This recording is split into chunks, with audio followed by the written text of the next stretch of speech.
అందరికీ శుభోదయం. మనందరం బాగుండాలి. అమ్మవారి ఆశీర్వాదం మనందరికీ ఉండాలి. మన అందరి కోరికలన్నీ నెరవేరాలని నేనైతే అమ్మవారి కన్నా అయితే దండం పెట్టుకున్నాను. ఈరోజైతే అమ్మవారికి అయితే ఒడిబియ్యం వేశారు. మా అమ్మవారు అయితే ప్రతి వారం ఒడిబియ్యం వేయించుకుంటుంది అందరితోటి.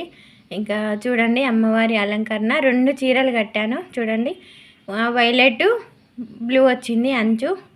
అట్లా ఒకటి ఇట్లా ఒకటి. ఇంకా బియ్యం అయితే ఇద్దరైతే బియ్యం వేసినారు ఒడిబియ్యం. చాలా అంటే చాలా బాగా చేయించుకుంటుంది అమ్మవారి పూజలు అయితే. ఇంకా అమ్మవారు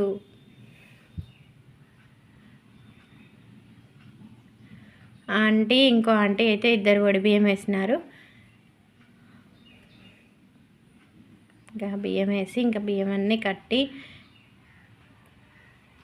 మీరు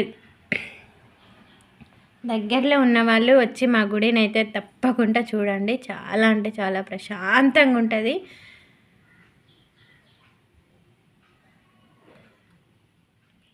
ఇక్కడ మా తెలంగాణ పద్ధతిలో వేరే వేస్తారు ఒడిబియ్యం, ఇక్కడ వేరే వేస్తారు. వేరే కంటే బియ్యం వేసేది ఒకటే, కానీ మా కాడనైతే బియ్యం పసుపు వేసి కలుపుకొని వస్తారు. ఇక్కడ ఏం వేయరు, అట్లనే తీసుకొస్తారు. ఇంకా అమ్మవారికి అయితే అగో నడుముకి అయితే ఒడిబియ్యం అయితే కట్టాము. మేమైతే ఎప్పుడు అట్లనే కడతాము చూడండి. అట్లా కడతాము బియ్యము.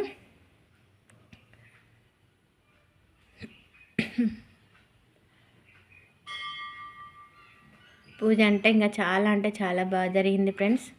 ఆరతి కూడా ప్రతి ఒక్కరు తీసుకోండి. Okay friends, bye.